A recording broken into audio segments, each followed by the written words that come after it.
Hey guys, it's Michael. Welcome back to my YouTube channel and welcome to a new video. In this video today, we're gonna cover 3 of the, in my opinion, most overrated calisthenic exercises, and of course, what you should do as an alternative if one of these overrated exercises is currently part of your plan. The first, in my opinion, highly overrated exercise are headbanger pull-ups.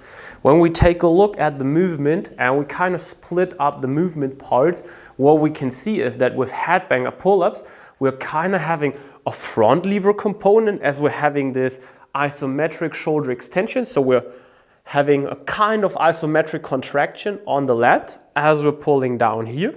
And in that position, we are performing kind of like a high row in combination with a curl. So the dynamic part of the movement is this movement here, and the isometric component is in the lats by pushing or pulling into that shoulder extension.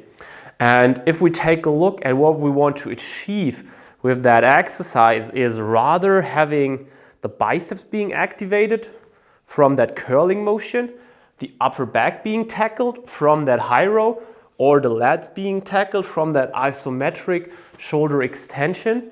And what we can see is that this exercise combines a lot of things and tackles each part individually pretty bad. So as a combination, we're not getting a good stimulus in all of those areas that we could get better with alternative exercises. Being a biceps curl, simply as that for the biceps, will get more for your biceps than this headbanger pull-up. A regular pull-up will probably get much more activation in your lats versus this headbanger pull-up, and a high row or a reverse fly will probably get much more activation in your upper back than this combination exercise. Now you might argue, I need 3 exercises versus 1.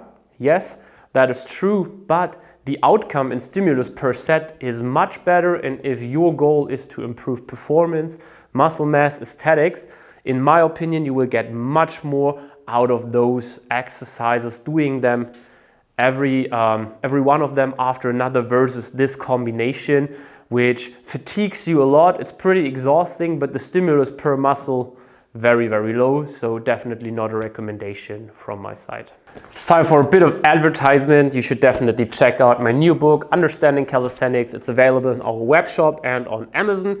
For all the English readers, we are working on the English hard copy, hopefully soon available. Until then, you can definitely get the ebook in our web shop. So make sure to check it out if you want to level up your weighted calisthenics and calisthenics knowledge.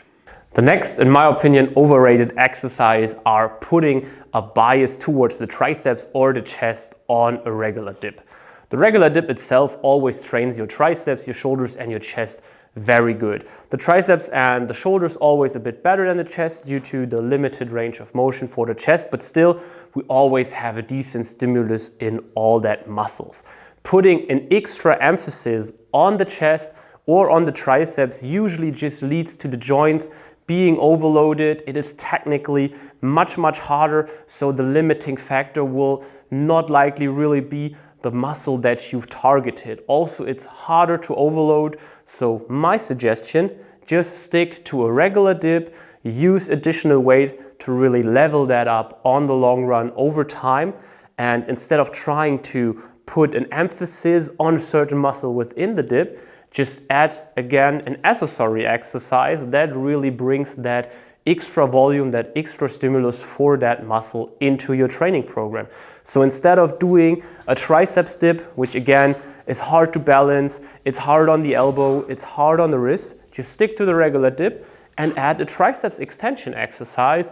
Boom, you get more out of your training. Instead of trying to highly bias your chest on the dip, try to just do regular dips and put another chest exercise in your program. It could be a regular chest fly, it could be a bench press, a push-up, whatever exercise helps you to really engage your chest. And I promise you the results will be much better than with putting a strange bias on that dip itself. The last exercise on the list are Lsit Pullups. Basically, all exercises we discussed follow the same principle. They try to combine different movements and activate different muscle groups in one exercise. Often, as in this case also, those fancy combinations require more coordination, it requires more effort for less outcome.